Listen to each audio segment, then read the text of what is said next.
Hi, good afternoon, students and learner for English grammar classes. आज जो है मैं प्रोनाउन के बारे में चर्चा करूंगा।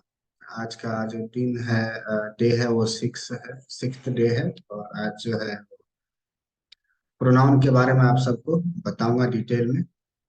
इसका क्या प्रोनाउन क्या है, कितने प्रकार के होते हैं, इसका क्या यूज है इंग्लिश ग्रामर में, है ना। तो मैं आप सबसे अनुरोध करूंगा कि अगर आपने हमारा चैनल अभी तक सब्सक्राइब नहीं किया है तो आप कृपया हमारा चैनल सब्सक्राइब कर लीजिए और बेल आइकन को प्रेस कर लीजिए। और आइए हम आज प्रोनाउन के बारे में जानते हैं। आइए। प्रोनाउन जो है, प्रोनाउन कहते हैं कि नाउन के बदले में आकर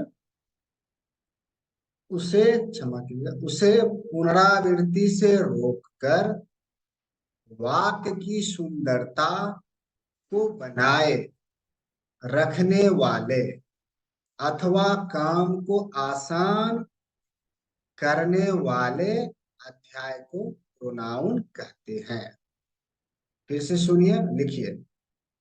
नाउन के बदले में आकर, प्रोनाउन जो है नाउन के बदले में आकर उसे पुनरावृत्ति से रोककर वाक्य की सुंदरता को बनाए रखने वाले अथवा काम को आसान करने वाले अध्याय को प्रोनाउन कहते हैं।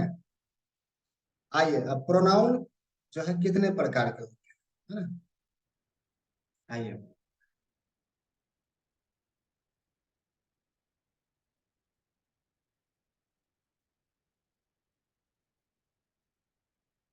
प्रोनाउन जो है मुख्यतः तीन प्रकार के होते हैं। एक है पर्सनल, तीन प्रकार के नहीं होते हैं। प्रोनाउन जो है, एक मिनट मैं आपको, मुख्यतः 8 प्रकार के होते हैं, है ना। Types of pronoun, T T Y P E S, types of pronoun,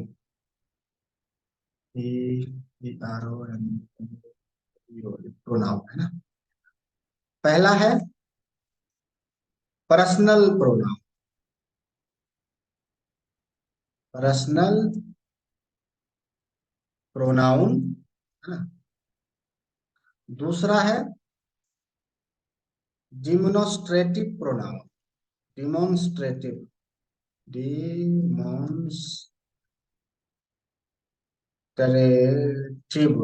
pronoun. तीसरा है डिस्ट्रीब्यूटिव प्रोनाउन,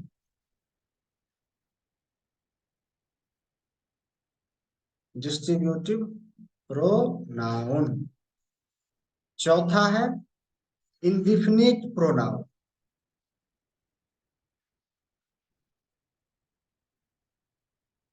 चौथा है इंडिफिनिट,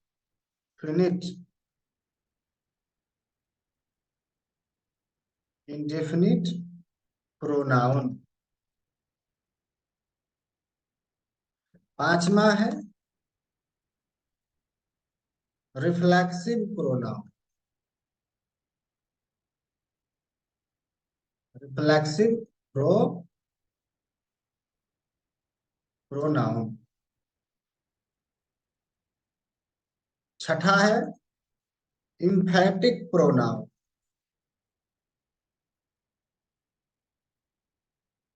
इम्फेटिक प्रोनाउन। सातवां है इंट्रोगेटिव प्रोनाउन, इंट्रोगेटिव प्रोनाउन। और आठवां है रिलेटिव प्रोनाउन, रिलेटिव प्रोनाउन। आइए, अब हम जो है एक एक सभी जितने भी टाइप मैंने यहाँ पे बताया आपको, इन सारे जो है उन सब के बारे में हम अब चर्चा करते हैं। आज का जो क्लास है प्रोनाउन के बारे में है, उसके प्रकार के बारे में है, उस प्रकार के क्या नियम है, क्या उसका यूज है इंग्लिश ग्रामर में, उसके बारे में है आज हम चर्चा करेंगे। आइए, पहला लेते हैं। पहला टॉपिक है प्रोनाउन का पर्सनल प्रोनाउन, है ना। पर्सनल प्रोनाउन दे करके आप इसके बारे में लिखिए। आइए, पर्सनल प्रोनाउन कहता है वैसे प्रोनाउन जो नाउन के बदले में आकर किसी के लिए विशिष्ट रूप से प्रयुक्त होते हैं, पर्सनल प्रोनाउन कहलाते हैं, है ना। जैसे, फिर से सुनिए, वैसे प्रोनाउन जो नाउन के बदले में आकर किसी के लिए विशिष्ट रूप से प्रयुक्त होते हैं, पर्सनल प्रोनाउन कहलाते हैं। फॉर एग्जाम्पल, आइए फॉर एग्जाम्पल में मैं आपको यहाँ लिख देता हूँ। फर्स्ट में है, फर्स्ट, फर्स्ट आई, ठीक है। उसके बाद डालिए माई, माइन, ओके, माइन, इस तरह से लिख लीजिए आप, माई, माइन, फर्स्ट है, ठीक है। माइन हो गया, उसके बाद है मी, मी, ओके। दूसरा, दूसरा है वी, वी, ठीक है। ये हो गया आवर, आवर, आवर्स, आवर्स। और ये हो गया अस, ठीक है, अस, ओके। आइए, अब ये तो हो गया फर्स्ट वाला, अब ये है सेकेंड। सेकेंड में क्या क्या है वो देख लेते हैं। सेकेंड में है यू ओनली, यू, ये हो जाएगा योर, योर्स,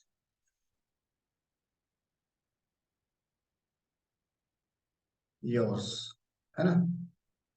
और यहाँ पे भी यू रहेगा, थर्ड में भी यू रहेगा, है ना, यू।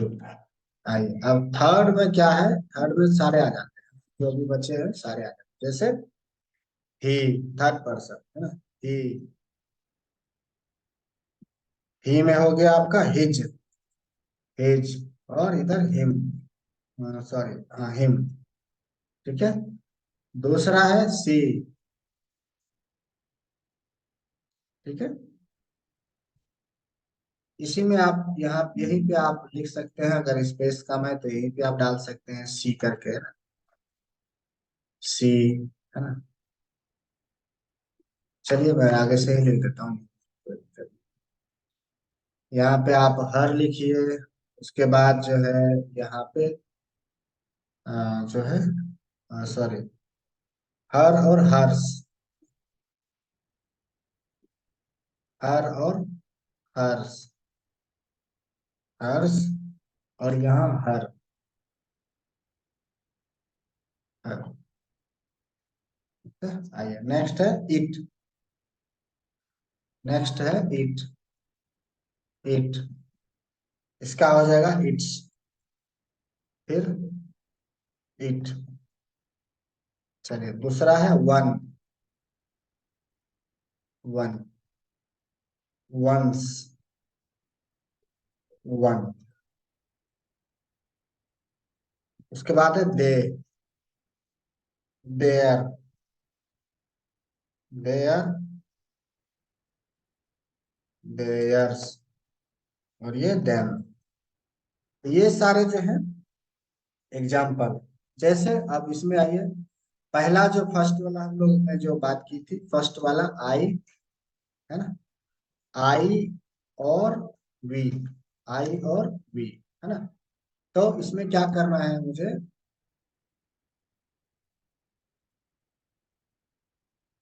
आई और वी जो है बोलने वाला है, आई और वी जो है बोलने वाला है, वी जो है सुनने वाला है,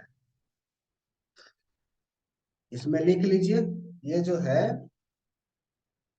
आई जो है वो आपका, आई और वी जो है ये बोलने बोलने वाला, ठीक है। और ये जो है आपका यू, यू जो है ये है सुनने वाला। कौन है? ये है सुनने वाला, ठीक है। और तीसरा जो है आपका ही सी, है ना, ही है, सी है, इट वन है, दे है ना, दे है। ये है जिसके बारे में चर्चा की जाती है, जिसके बारे में ये जो है जिसके बारे में चर्चा की जाती है, ठीक है। ये हो गया।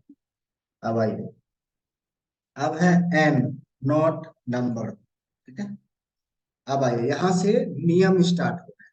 अब जो आगे हम आपको बता रहे हैं, यहाँ से नियम स्टार्ट हो रहे हैं। क्या क्या नियम है वो जानते हैं, किसके? पर्सनल नाउन, ठीक है। अभी हम पर्सनल जो है पर्सनल प्रोनाउन के बारे में हम चर्चा कर, ठीक है। तो इसके भी बहुत सारे नियम होते हैं, उसके बारे में अभी हम चर्चा करेंगे। आइए हमारे साथ बने रहिए। अगर अभी तक आपने हमारा चैनल सब्सक्राइब नहीं किया है तो आपसे अनुरोध है कि हमारा चैनल अति शीघ्र सब्सक्राइब कर लें। और जो है हम ये क्लास जो है इंग्लिश ग्रामर का पूरा करेंगे। जितने भी चीज इंग्लिश में, इंग्लिश ग्रामर में बताए जाने चाहिए, मैं आपको वो सारा कुछ बताऊंगा। और ये क्लास जो है अभी चलेगा 2-3 महीने, ठीक है। आप हमारे साथ बने रहिए। हमारे हर वीडियो को लाइक कीजिए, शेयर कीजिए, कमेंट कीजिए। जो भी चीज आपको अच्छा लगता है उसके बारे में कमेंट कीजिए। या आपके कोई प्रश्न है, कोई डाउट है तो वो भी आप कमेंट में लिखिए, ताकि हम हर एक कमेंट को रीड करेंगे। और जो भी आपके डाउट्स होंगे, जो भी आपके प्रश्न होंगे, जो भी आपके कंसर्न होंगे, वो हम आपको एक्सप्लेन करेंगे, ठीक है। चलिए, आइए तो पहला नोट डालिए। ऐसे करके आप डाल सकते हैं, ऐसे करके लिखिए। पहला नोट कह रहा है, ही का प्रयोग पुरुष के नाम के बदले में तब करते हैं। ही का प्रयोग पुरुष के नाम के बदले में तब करते हैं जब वह चर्चा का विषय हो और एक वचन हो। जब वह चर्चा का विषय हो और एक वचन। फिर से सुनिए, ही का प्रयोग पुरुष के नाम के बदले में तब करते हैं जब वह चर्चा का विषय हो और एक वचन। ये नियम है। फॉर एग्जाम्पल,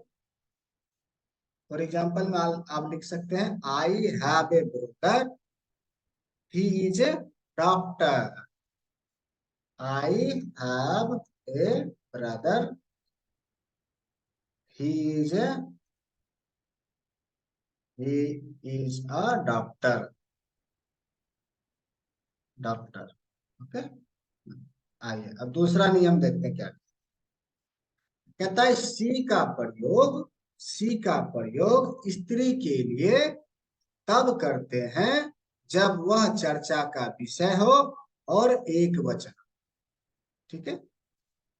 स्त्री का प्रयोग तब करते हैं, क्षमा कीजिएगा, सी का प्रयोग स्त्री के लिए तब करते हैं जब वह चर्चा का विषय हो और एक वचन। जैसे for example, I have A sister, she is a house wife. I have a sister, she is a house wife. She is a house wife, ठीक है। आइए अब अगला नियम देखते हैं क्या कहता है। अगला नियम कह रहा है, वन का प्रयोग चर्चित के लिए करते हैं जब वह एक वचन हो।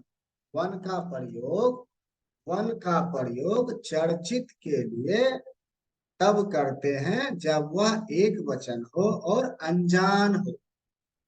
ये नियम है।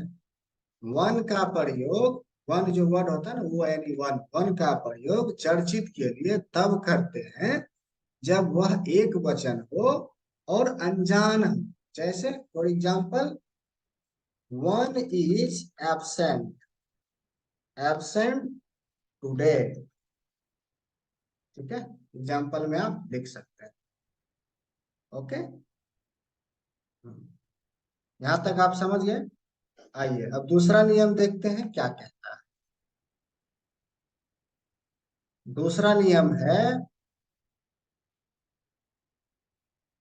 कि वी का प्रयोग, वी वी का प्रयोग, नहीं अभी एक और नियम है वन के बारे में, उसके बारे में पहले आपको बता देता हूँ। जो वन है, वन का प्रयोग प्रत्येक के अभिप्राय में तभी करते हैं जब उपदेश देता है और वह उपदेश सब पर लागू।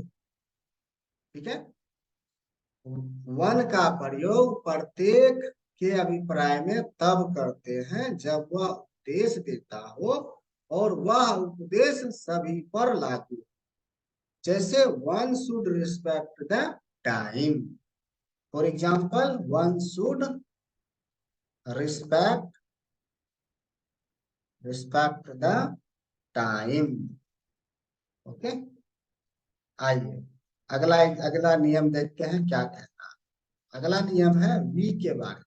वी वी का प्रयोग हम वी का प्रयोग भी उपदेश देने के लिए होता है, परंतु तब जब वह उपदेश बोलने वाले और सुनने वाले पर लागू हो। समझ गए बात।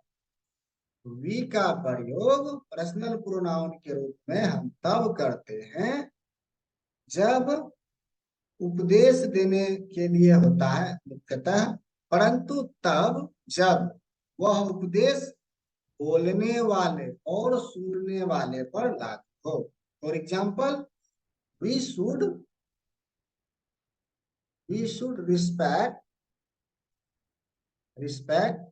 The country. ओके, आइए नेक्स्ट नियम देखते हैं। नेक्स्ट नियम है दे के बारे में। H E Y. ठीक है, दे दे के बारे में कहता है, दे का प्रयोग भी नैतिकता का पाठ पढ़ाने के लिए होता है, परंतु तब जब वह न वक्ता पर लागू हो न श्रोता पर, बल्कि अन्य पर लागू।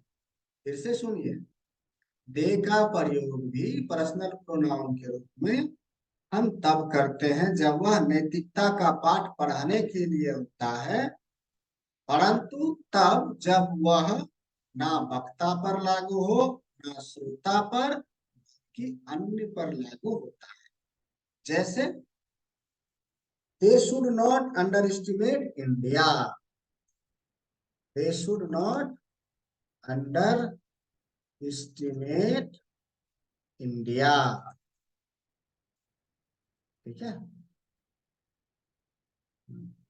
चलिए, एस्टिमेट मतलब वो, अंडर एस्टिमेट मतलब वो कम समझना। आइए अब देखते हैं ईट के बारे में। ईट का प्रयोग निर्जीव के लिए तब करेंगे जब वह अकेला हो और चर्चा का विषय। ईट का प्रयोग निर्जीव के लिए तब करेंगे जब वह अकेला हो और चर्चा का विषय। ठीक है, for example, it I have a computer, it is new. है ना, आई have a computer and it is new. Okay, next है, नेक्स्ट है, इट का प्रयोग छोटे छोटे बच्चों के लिए भी होता है। इट का प्रयोग छोटे छोटे बच्चों के लिए भी होता है। जैसे I have a nephew, it is 5 year old। I have a ने nephew and it is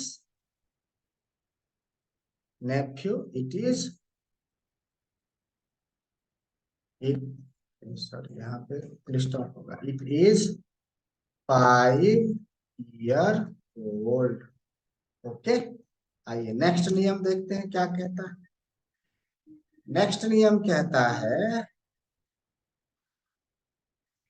it का प्रयोग बड़े व्यक्ति के लिए भी तब होता है। इट का प्रयोग बड़े व्यक्ति के लिए भी तब होता है जब वाक्य को अधिक प्रभावशाली बनाना हो।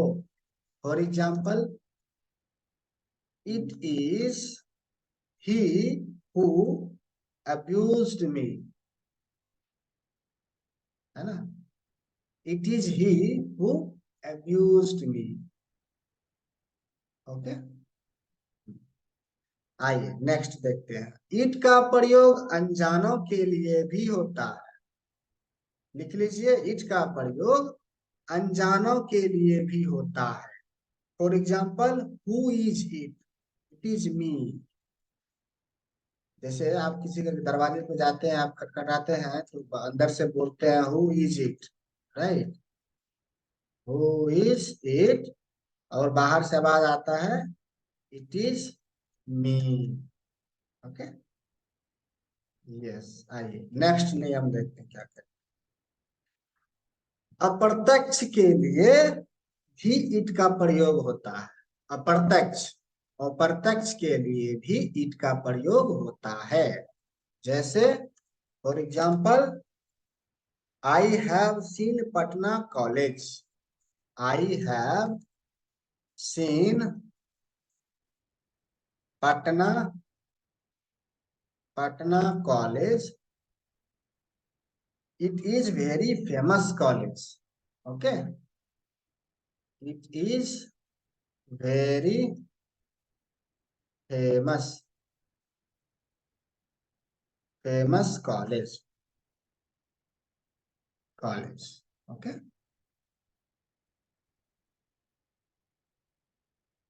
ठीक है। नेक्स्ट आइए, नेक्स्ट नियम देखते हैं क्या कहता है। इट का प्रयोग संपूर्ण वाक्य के बदले में भी होता है। इट का प्रयोग संपूर्ण वाक्य के बदले में भी होता है। जैसे it is true true that India is the best, is the best. Okay, next next नियम देखते हैं। नेक्स्ट नियम क्या कहता है। नेक्स्ट नियम कहता है ईट का प्रयोग प्राकृतिक क्रियाओं तथा घटनाओं के लिए भी होता है। ईट का प्रयोग प्राकृतिक क्रियाओं तथा घटनाओं के लिए भी होता है। For example, it is raining, it is Friday, it is raining, it is Friday. Okay, आइए नेक्स्ट नियम देखते हैं क्या कहता है। चर्चा का विषय यदि बहुवचन है तो वह चाहे नर हो, नारी हो या निर्जीव हो, हम दे का प्रयोग करेंगे।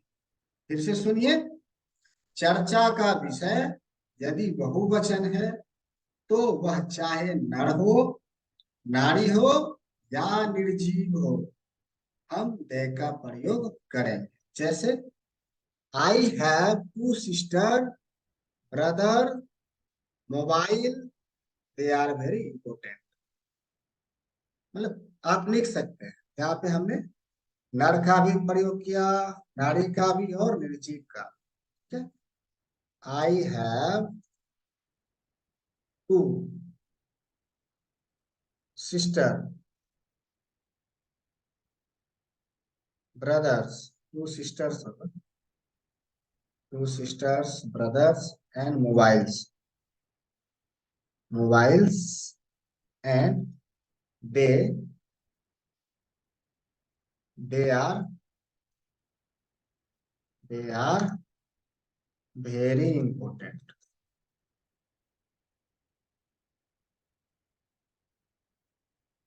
ठीक है। आइए नेक्स्ट नियम देखते हैं क्या कहते हैं।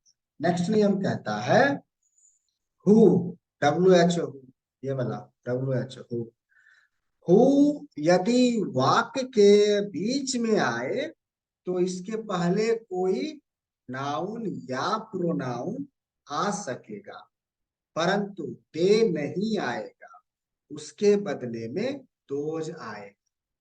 फिर से सुनिए।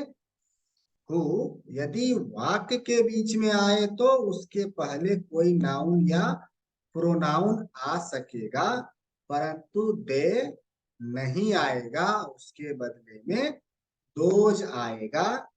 For example, they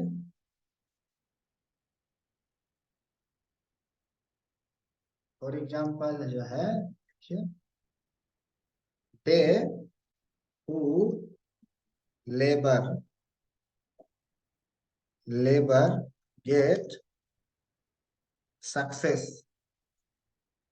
success. ठीक है।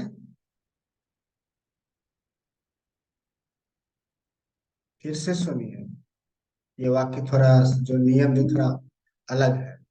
कह रहा है हु यदि वाक्य के बीच में आए तो इसके पहले कोई नाउन या प्रोनाउन आ सकेगा, परंतु दे नहीं आएगा, उसके बदले में दोज आएगा।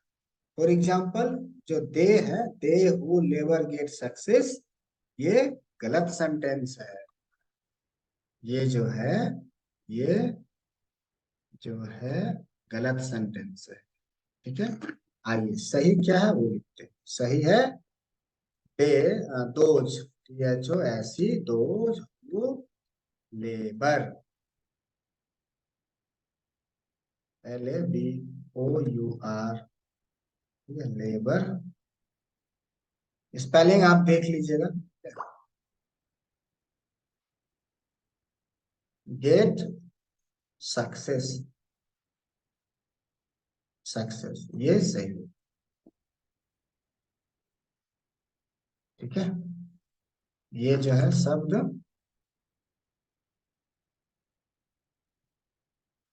करेक्ट, ये जो सेंटेंस है वो करेक्ट है। आइए देखते हैं अगला नियम क्या कहता है। अगला नियम कहता है सारे पर्सनल नाउन प्रोनाउन सारे पर्सनल प्रोनाउन के अपने अपने सहायक होते हैं, कोई किसी में हस्तक्षेप नहीं करता है। जैसे for example, one should respect his parents, गलत है। One should respect one's parent. क्या? For example, one SHOULD should respect his parent parents, ये गलत है। ये जो है, ये गलत है। समझ गए? ये गलत है। सही क्या है? सही है one one should respect one's parent. Okay. One one's one one once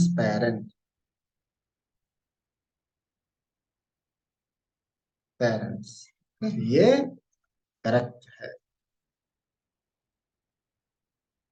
ठीक है। आइए अब अगला नियम देखते हैं क्या। अगला नियम कहता है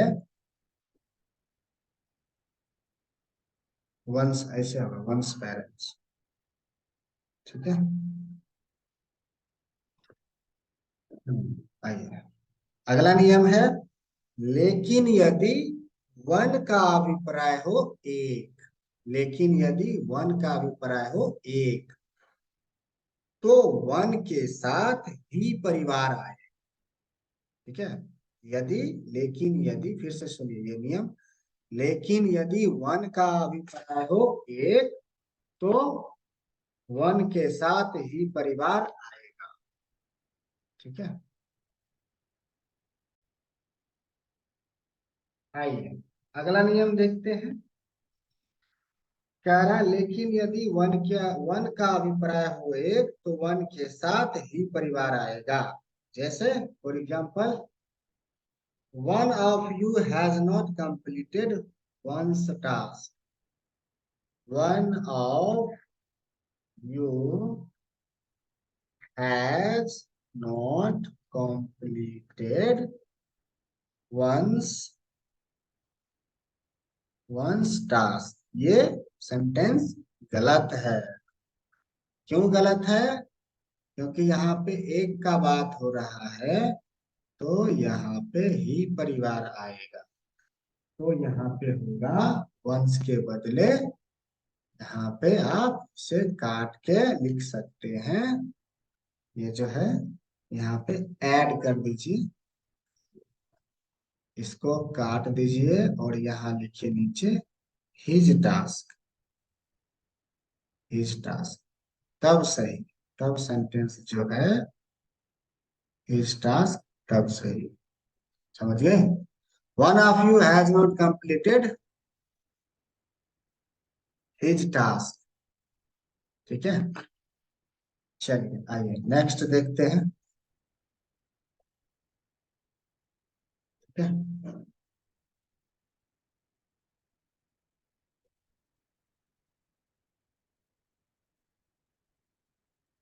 आइए नेक्स्ट नियम है,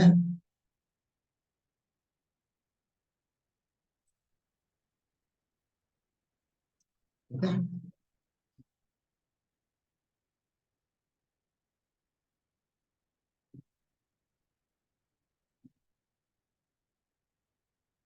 नेक्स्ट नियम कहता है, यदि भिन्न भिन्न प्रकार के पीपी एक साथ आए, पर्सनल प्रोनाउन, शॉर्ट में मैंने लिखा है पीपी, पर्सनल प्रोनाउन एक साथ आ जाए, तो उसका सिस्टम होगा 2 3 1।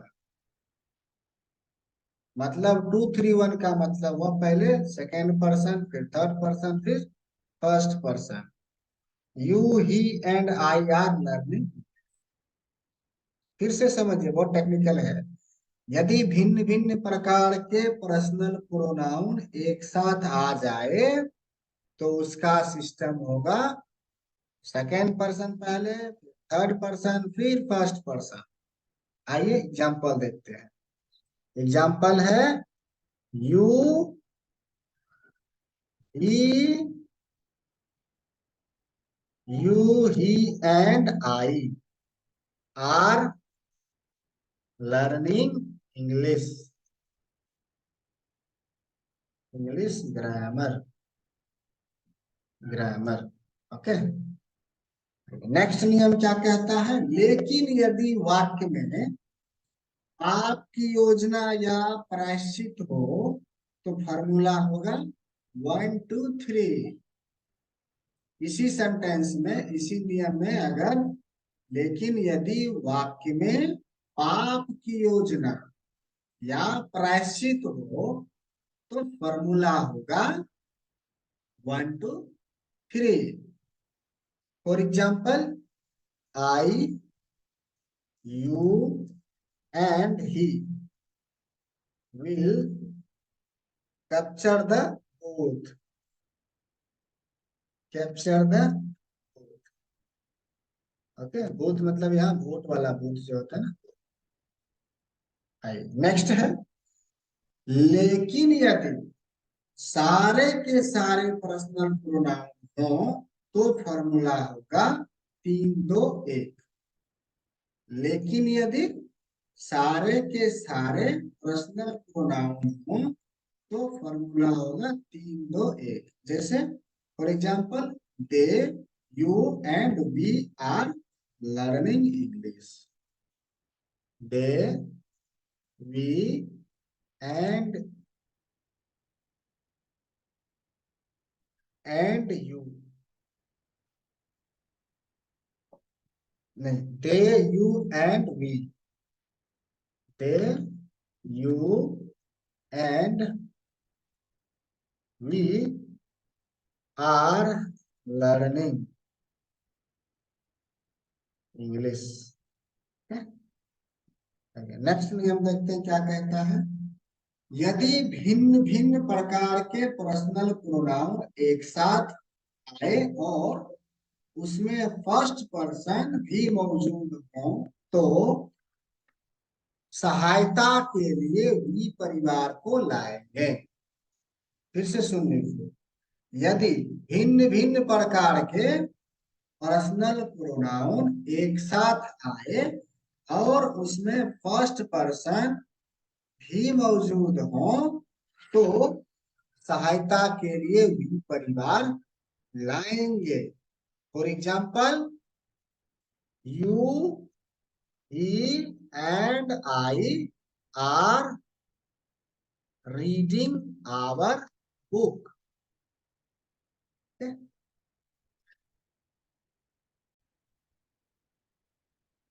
आइए अब अगला नियम देखते हैं क्या कहता है।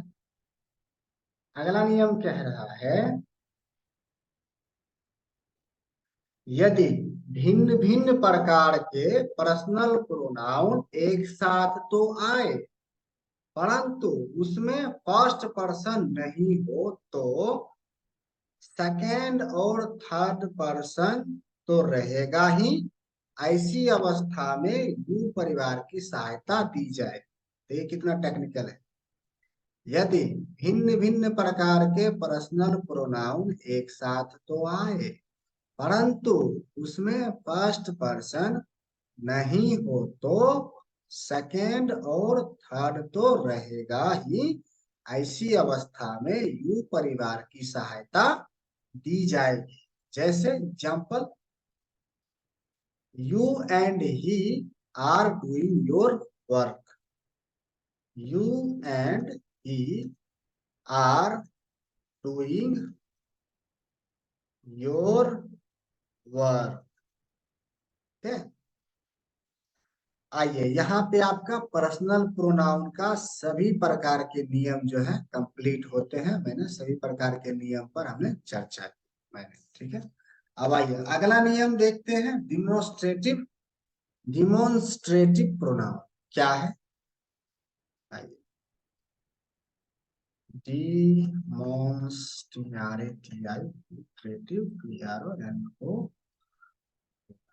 ये है डिमोन्स्ट्रेटिव। आइए इसके बारे में जानते हैं क्या है। कहता है वैसे शब्द जो नाउन के बदले में आकर उसकी ओर इशारा करते हुए उसे प्रदर्शित करने का कार्य करता है, डेमोन्स्ट्रेटिव प्रोनाउन कहलाता है। इसे सुनिए, वैसे शब्द, यहाँ पे शब्द की बात हो रही है, वर्ड।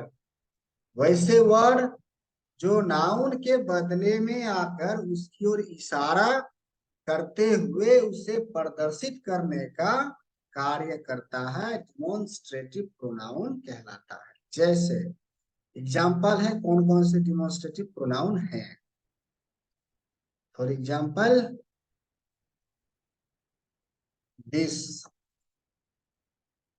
दैट,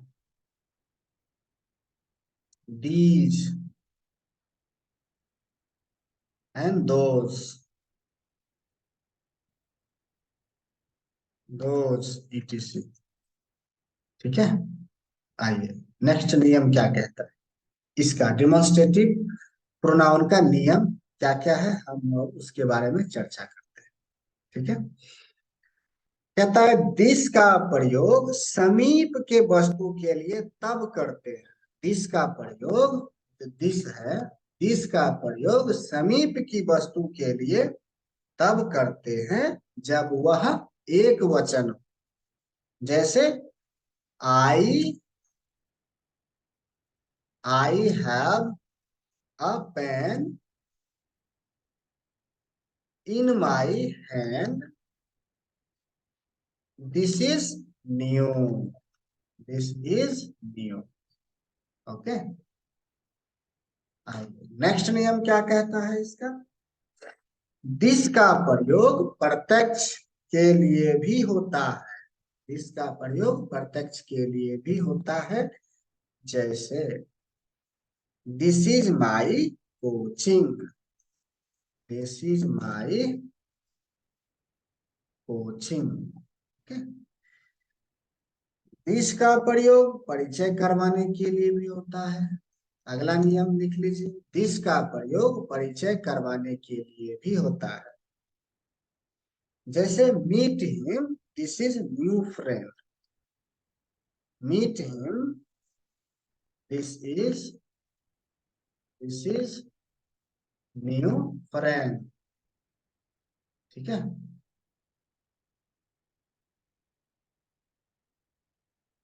ठीक है। आइए नेक्स्ट नियम देखते हैं।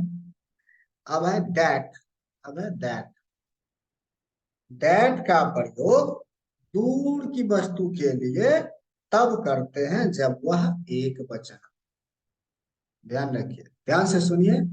दैट का प्रयोग तब करते हैं जब वह दूर के वस्तु के लिए, दूर हो और एक वचन। फिर से सुनिए सही से, नियम क्या कहता है। दैट का प्रयोग दूर की वस्तु के लिए तब करते हैं जब वह एक वचन हो।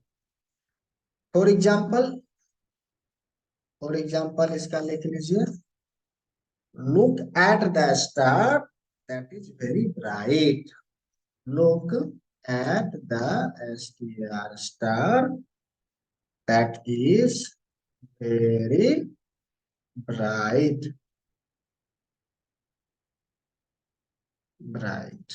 ठीक है, नेक्स्ट आइए, नेक्स्ट नियम देखते क्या कहता है। नेक्स्ट नियम कहता है दैट का प्रयोग पहचान करवाने के लिए भी होता है, दैट का प्रयोग पहचान करवाने के लिए भी होता है। Look at the man, for example look at the man that is Nitish Kumar, look at the man that that is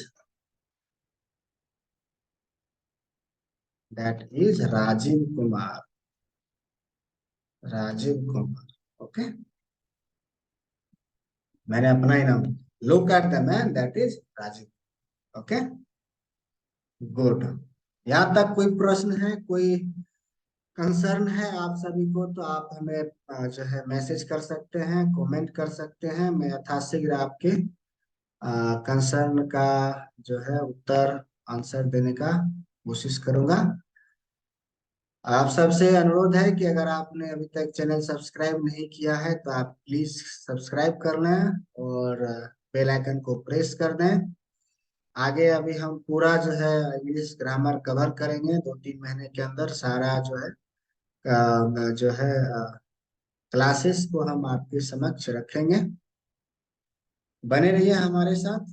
आइए अगला नियम देखते हैं कि जब दो नाउन एक साथ आए, जिसकी चर्चा पहले हो उसके लिए दिस और जिसकी चर्चा बाद में हो उसके लिए दैट का प्रयोग करेंगे। अगला नियम है, फिर से सुनिए, जब दो नाउन एक साथ आए, जिसकी चर्चा पहले हो उसके लिए पर्सनल प्रोनाउन जो है दिस, और जिसकी चर्चा बाद में हो उसके लिए पर्सनल प्रोनाउन दैट का प्रयोग करेंगे। जब सॉरी, पर्सनल नहीं, यहाँ पे जो प्रोनाउन है डिमोन्स्ट्रेटिव प्रोनाउन, उसका प्रयोग करेंगे। जब, फिर से सुनिए सही से, जब दो नाउन एक साथ आए, जिसकी चर्चा पहले हो उसके लिए दिस और जिसकी चर्चा बाद में हो उसके लिए दैट का प्रयोग करेंगे। आइए एग्जाम्पल देखते हैं। I know both Chandrashekhar,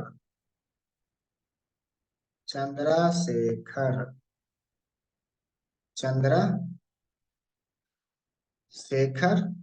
and VP Singh, VP Singh, Singh, this is this is called this is called Ballia Naresh. Ballia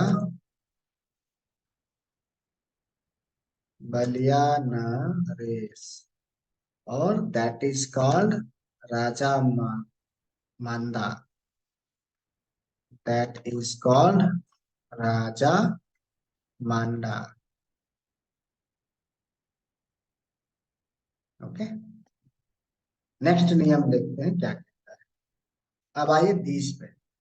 these का प्रयोग समीप की वस्तु के लिए तब होता है। दीज का प्रयोग समीप की वस्तु के लिए तब होता है जब वे एक से अधिक हो। ठीक है। I for example, I have four four pens, they are these sorry these are new. ठीक है। I have four pens, these are. आइए अगला नियम देखते हैं क्या कहता है। डोज का है। डोज का प्रयोग दूर की वस्तु के लिए तब करते हैं जब एक से अधिक। For example, look at the stars, those are very bright. Look at the stars, those are very bright. ठीक है। आइए नेक्स्ट नियम देखते क्या कहता है। जब दो नाउन एक साथ चर्चा में हो, दोनों प्लूरल हो, पहले वाले के लिए बीज का प्रयोग होता है और बाद वाले के लिए डोज का प्रयोग होता है। फिर से सुन लीजिए नियम। जब दो नाउन एक साथ चर्चा में हो, दोनों प्लूरल हो, तो पहले वाले के लिए बीज का प्रयोग होगा और बाद वाले के लिए डोज का प्रयोग। For example, I have both pencil pencil and pains. These are cheap. cheap cheap means वो होता है सस्ता वाला है। Okay, cheap and those are costly। costly। ठीक है।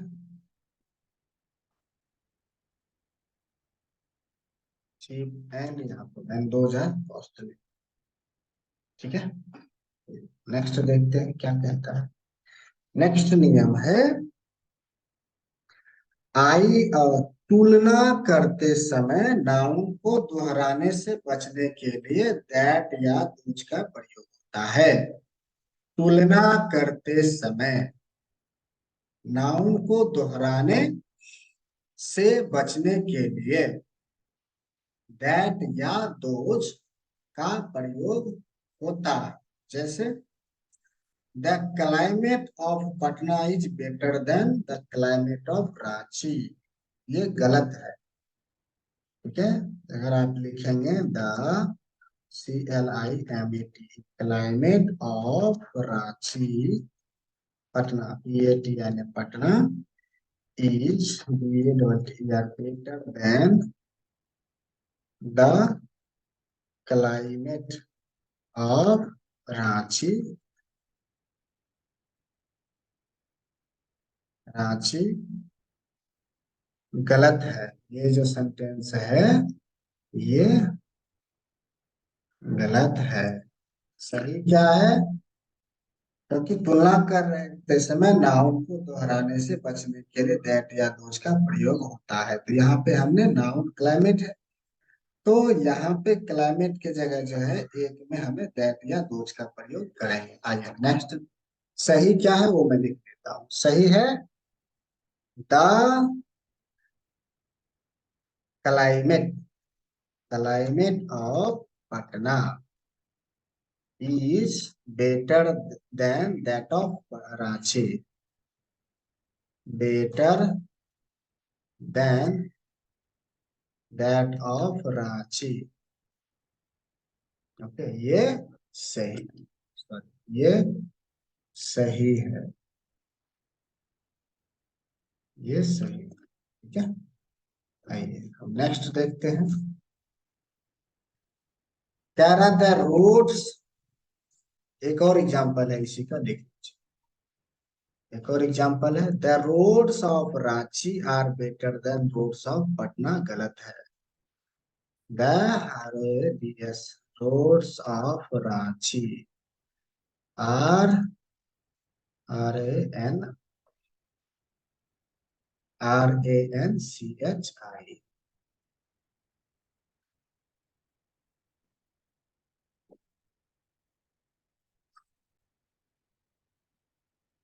आइए अब देखते हैं, इसको कंप्लीट करते हैं। The roads of Ranchi are better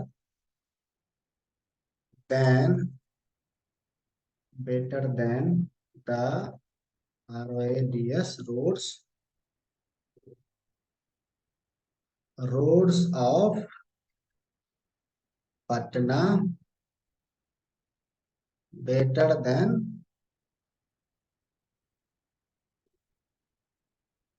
the roads of Patna, Patna है ना। The roads of Ranchi are better than the roads of Patna, ये गलत है। ये जो है, ये सेंटेंस गलत है। सही क्या है?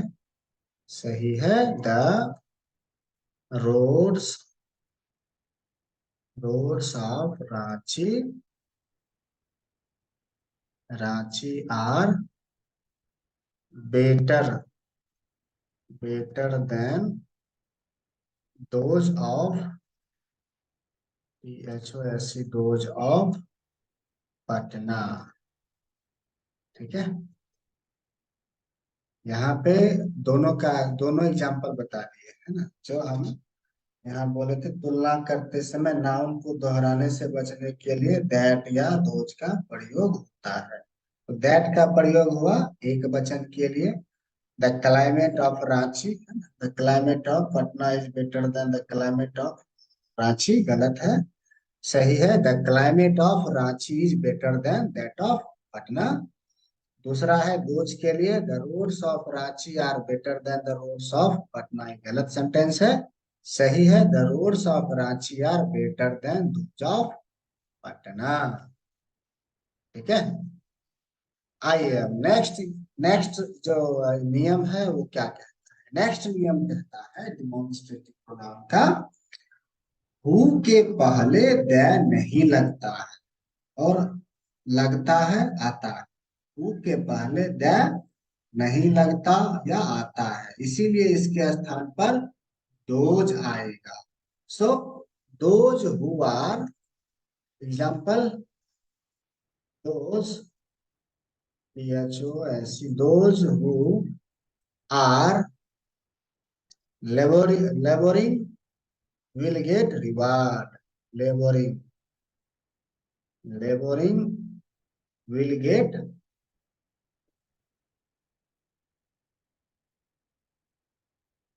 सही, यहाँ हु के पहले द नहीं लगता और नहीं आता है, इसीलिए इसके स्थान पर दोज आएगा। Those who are laboring, laboring will get reward, reward, reward। आइए अब अगला पर्सनल प्रोनाउन जो है डिस्ट्रीब्यूटिव प्रोनाउन है, इसके बारे में जानते हैं। Distributive, DISTRIBUTIV, pro, pronoun. ठीक है, आइए इसका, इसके बारे में हम बताते हैं ये क्या है। ये कहते हैं वैसे शब्द, वैसे शब्द जो नाउन के बदले में आकर उसे बांट बांट करके अलग अलग करके दर्शाते हैं डिस्ट्रीब्यूटिव प्रोनाउन कहलाते हैं। फिर से सुनिए नियम, इसका डेफिनेशन। डिस्ट्रीब्यूटिव प्रोनाउन का डेफिनेशन है वैसे शब्द जो नाउन के बदले में आकर उसे बांट बांट करके अलग अलग करके दर्शाते हैं डिस्ट्रीब्यूटिव प्रोनाउन कहलाते हैं। जैसे कौन कौन से डिस्ट्रीब्यूटिव प्रोनाउन है ये देख लीजिए। ईच, आइदर,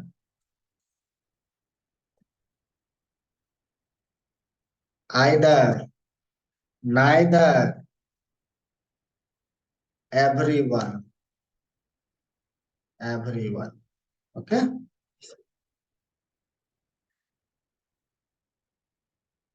ठीक है। आइए, आइए अब जो है इसके नियम, जो डिस्ट्रीब्यूटिव नियम क्या क्या नियम है उसके बारे में जानते हैं। पहला नियम है, ये सिंगुलर है ना, सिंगुलर वर्ब लेते, ये सिंगुलर है, सिंगुलर वर्ब लेते हैं। जैसे फॉर एग्जाम्पल देखिए, इज इंडियन, इज इंडियन। ठीक है। दूसरा नियम है, दूसरा नियम क्या कहता है?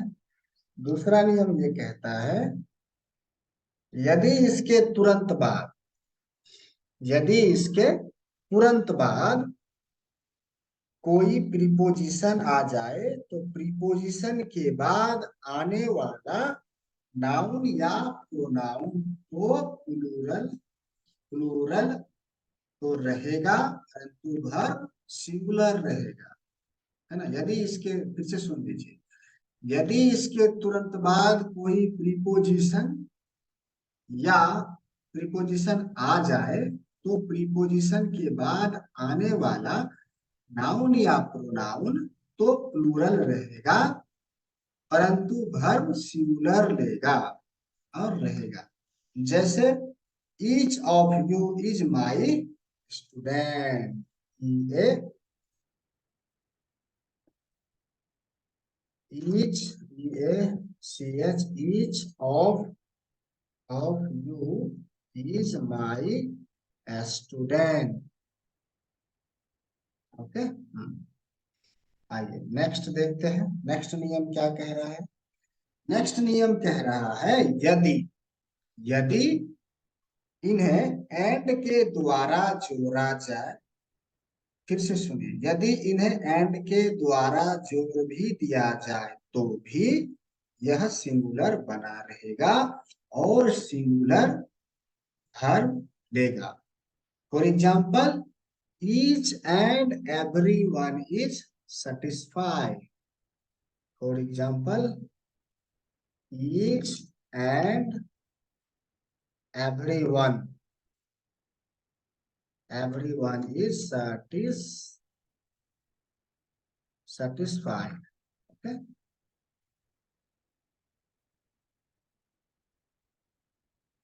ठीक है। आइए नेक्स्ट नियम देखते हैं क्या कह रहा है।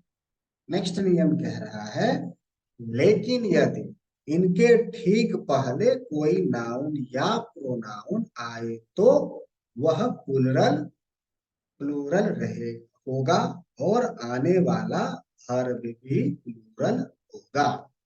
ठीक है, आइए।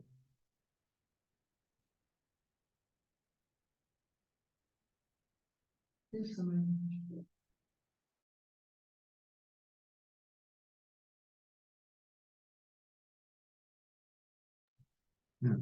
सो जो है,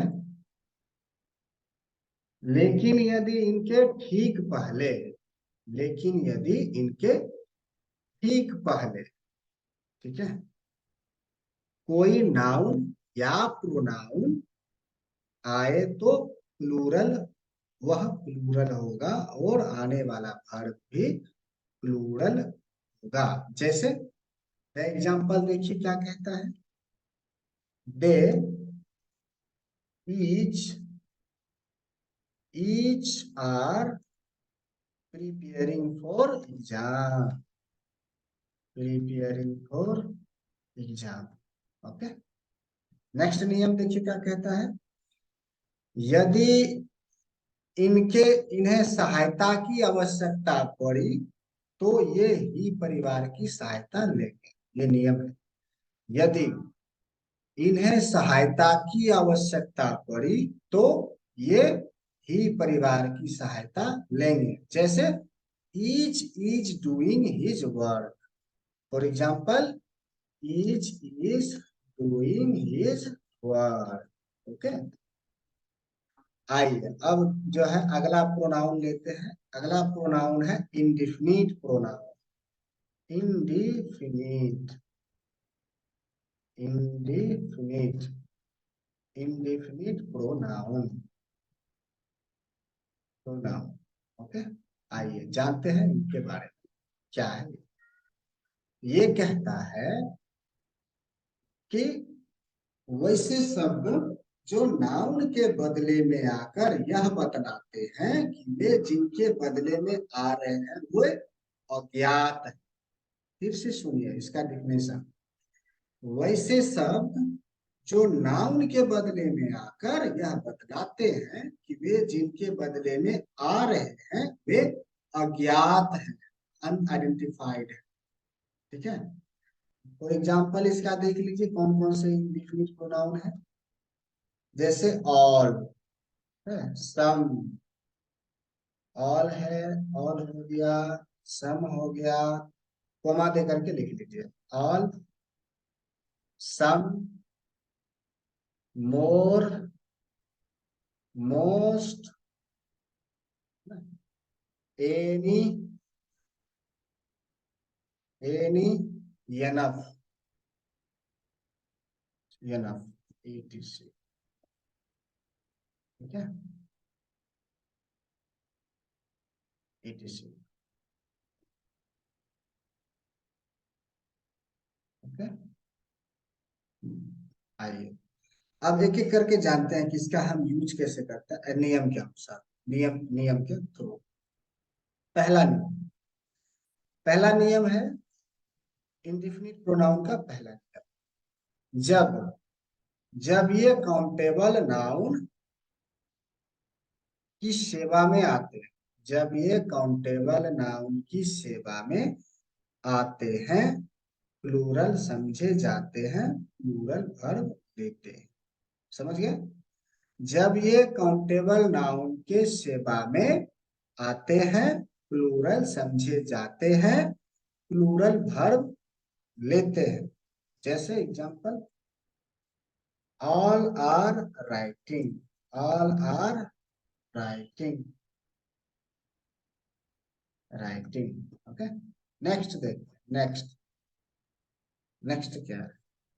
जब ये काउंटेबल नाउन के बदले में आते हैं ते परिवार की सहायता लेते हैं।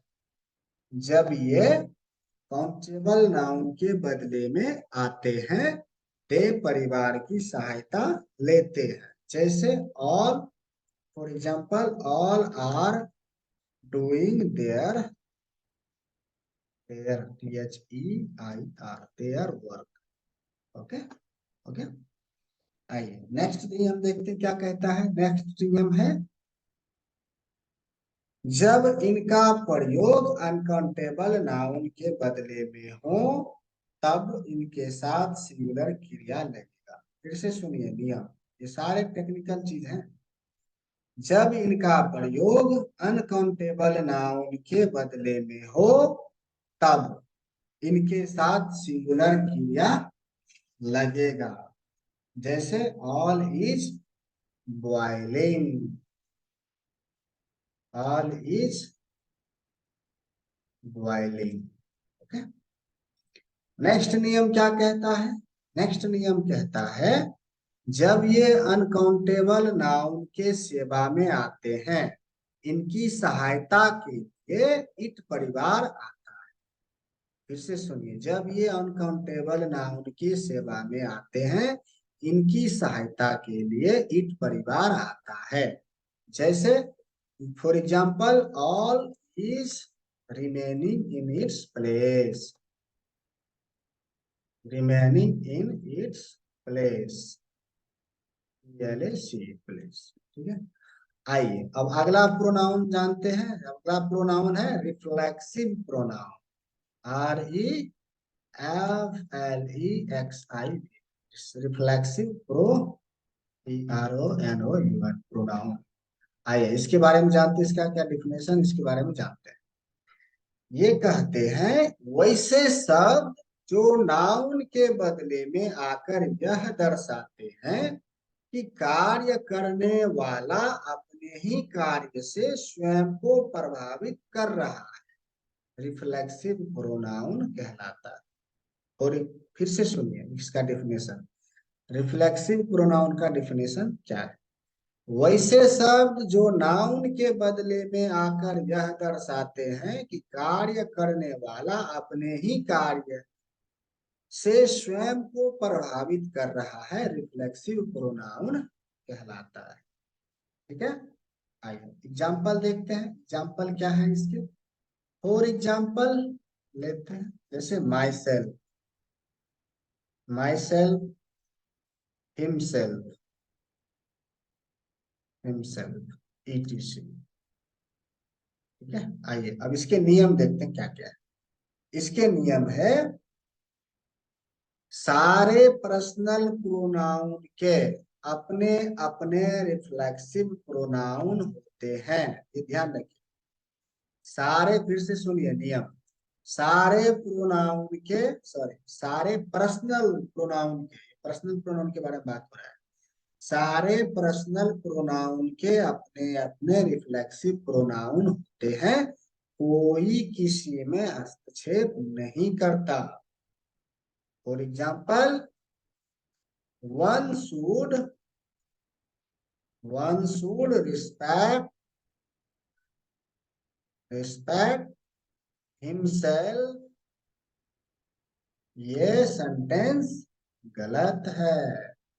क्यों? क्योंकि नियम है कि कोई किसी में हस्तक्षेप नहीं करता। तो सही क्या है? सही है one should respect one self, one self, ये सेंटेंस सही है। समझ गए? आइए नेक्स्ट नियम देखते हैं क्या कहता है। कह रहा चूंकि, चूंकि यह प्रभावित हो इसीलिए इसका प्रयोग क्रिया के बाद होता है।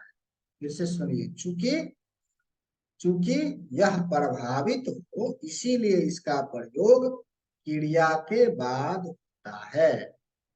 For example, I teach my self, I teach my self.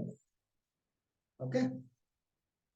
आइए अब दूसरा प्रोनाउन के बारे में जानते हैं। दूसरा प्रोनाउन है इम्फेटिक, इम्फेटिक, इम्फेटिक प्रोनाउन। आइए इसके बारे में जानते हैं क्या है इम्फेटिक प्रोनाउन। इम्फेटिक प्रोनाउन कहते हैं कि वैसे शब्द जो नाउन के बदले, जो नाउन के बदले में आकर यह दर्शाते हैं कि कार्य का करने वाला कार्य तो स्वयं कर रहा है परंतु प्रभावित कोई अन्य हो रहा है, तो उसे इम्फेटिक प्रोनाउन कहते हैं। फिर से सुनिए, इम्फेटिक प्रोनाउन का डिफिनेशन, वैसे शब्द जो नाउन के बदले में आकर यह दर्शाते हैं कि कार्य का करने वाला कार्य तो स्वयं कर रहा है परंतु प्रभावित कोई अन्य हो रहा है, तो उसे इम्फेटिक प्रोनाउन कहते हैं। जैसे ये तो हो गया डिफिनेशन। ठीक है। अब आइए इसका नियम देखते हैं। जब नियम हम पढ़ेंगे तो समझ आएगा कि प्रभावित कौन हो रहा है, अन्य कौन होता है। आइए पहला नियम देखते हैं। पहला नियम कहता है सारे पर्सनल प्रोनाउन के अपने अपने इम्फेटिक प्रोनाउन होते हैं। कोई किसी में हस्तक्षेप नहीं करता है। जैसे आई myself teach you.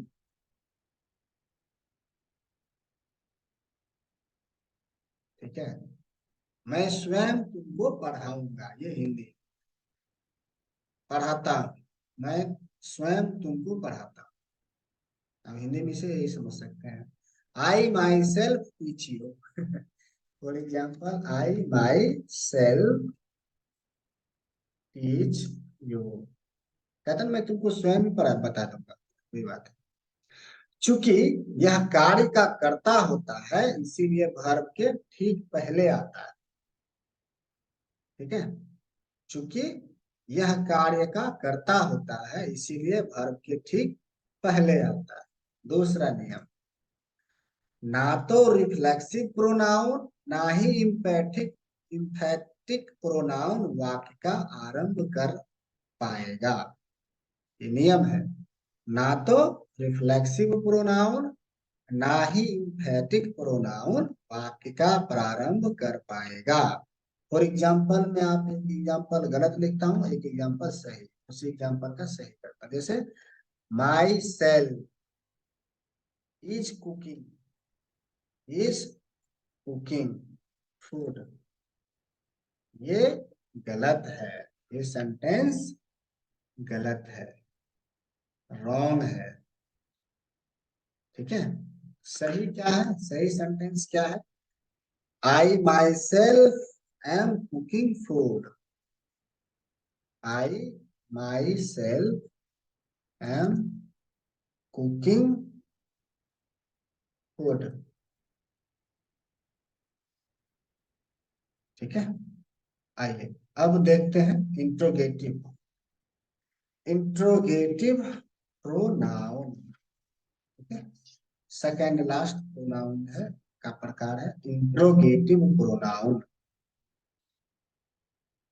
Intro, I N T R O, intro, G A T I भी, इंट्रोगेटिव प्रोनाउन। ठीक है। Interrogative pronoun. ठीक है। आइए इसका डेफिनेशन जानते हैं क्या है। इसका डेफिनेशन है वैसे शब्द जो नाउन के बदले में आकर प्रश्न पूछने का काम करता है, इंट्रोगेटिव प्रोनाउन कहलाता है। इंट्रोगेटिव का अर्थ ही समझ रहे हैं कि प्रश्न ही पूछेगा, है ना।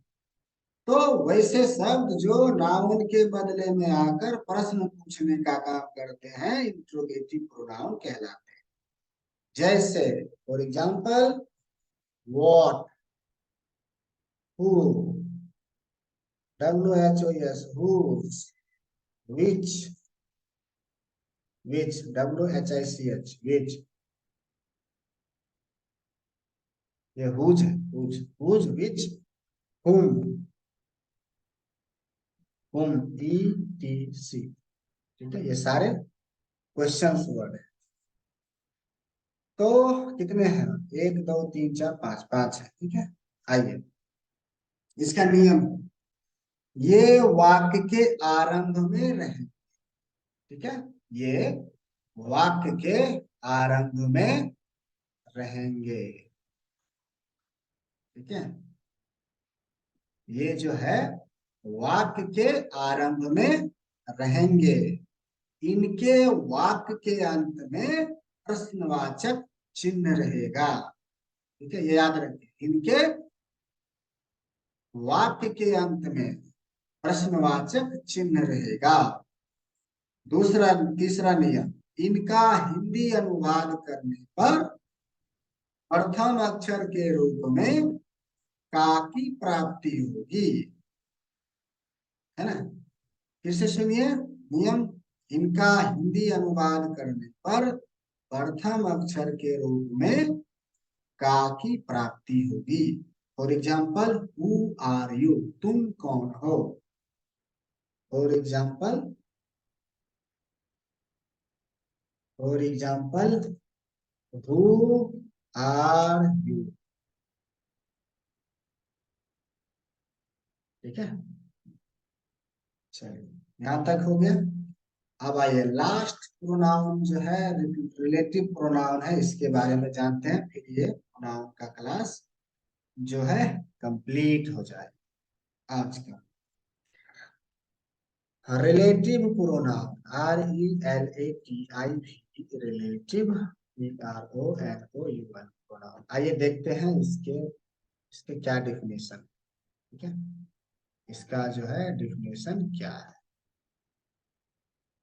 इसका डिफिनेशन ये कहता है, वैसे शब्द जो नाउन के बदले में आकर किसी का किसी के साथ संबंध बदलाते हैं रिलेटिव प्रोनाउन कहलाते हैं। सिंपल, नाम से ही स्पष्ट है, रिलेटिव रिलेशन दर्शाता है। ठीक है, फिर से सुन लीजिए इसका डेफिनेशन। वैसे शब्द जो नाउन के बदले में आकर किसी का किसी के साथ संबंध बदलाते हैं रिलेटिव प्रोनाउन कहलाते हैं। फॉर एग्जाम्पल हो गया that, that, who, which, what, whose, whom,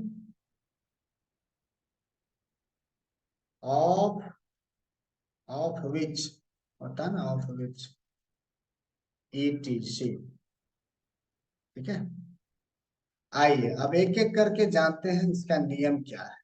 ठीक है, पहला नियम है, ये वाक्य के मध्य में रहेंगे, ये वाक्य के मिडिल में रहेंगे। दूसरा नियम, इनके वाक्य के अंत में पूर्ण विराम होगा। याद रखिए, इनके वाक्य के अंत में पूर्ण विराम होगा। तीसरा नियम, इनका हिंदी अनुवाद करने पर इनके प्रथम अक्षर के रूप में जा की प्राप्ति होगी। जैसे फॉर एग्जाम्पल है, फिर से सुन लीजिए नियम क्या है। इनका हिंदी अनुवाद करने पर इनके प्रथम अक्षर के रूप में जा की प्राप्ति होगी। ठीक है, चलिए फॉर एग्जाम्पल देखते हैं क्या कह रहा है। ही दैट इज, ये है he that is down, down, ये है प्रोवर्ब है। ठीक है, ये प्रोवर्ब है। Down needs fear, fear no fall, no falls. He that is down needs fear no fall. कह रहा जो हिंदी में है, जो गिरा हुआ उसको गिरने का डर नहीं होता। जो गिरा हुआ है उसको गिरने का डर नहीं होता है। ठीक है, आइए नेक्स्ट देखते हैं। रिलेटिव प्रोनाउन अपने स्वामी के समीप रहेगा।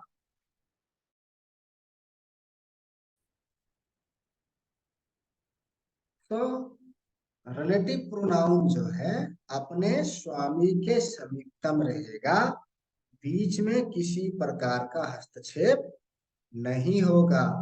फिर से सुनिए, रिलेटिव प्रोनाउन अपने स्वामी के समीपतम रहेगा, बीच में किसी प्रकार का हस्तक्षेप नहीं होगा। For example, I have a pen and which is new. ये सेंटेंस गलत है। क्यों? रूल ये कहता है कि रिलेटिव प्रोनाउन अपने स्वामी के समीपतम रहेगा, बीच में किसी प्रकार का हस्तक्षेप नहीं होगा। तो सही सेंटेंस क्या है? I have a pen which is new. I, last नियम देखते हैं रिलेटिव प्रोनाउन का क्या कहता है। लास्ट नियम कहता है रिलेटिव प्रोनाउन के बाद आने वाली क्रिया उस शब्द के अनुसार रहेगी जिसकी सेवा में स्वयं रिलेटिव प्रोनाउन आता है। फिर से सुनिए, रिलेटिव प्रोनाउन के बाद आने वाली क्रिया उस शब्द के अनुसार रहेगी जिसकी सेवा में स्वयं रिलेटिव प्रोनाउन आता है। For example, I who am a student will come tomorrow. I who am a student will come tomorrow।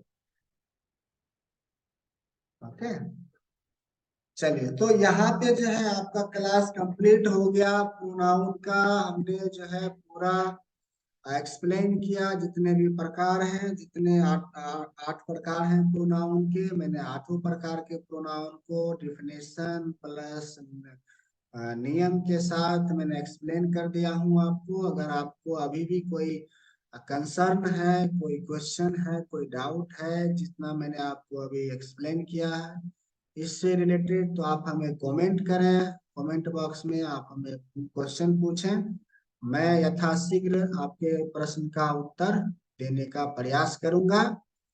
आप सबसे अनुरोध है कि आप सब अगर हमारा चैनल सब्सक्राइब अभी तक नहीं किए हैं तो प्लीज कर लीजिए।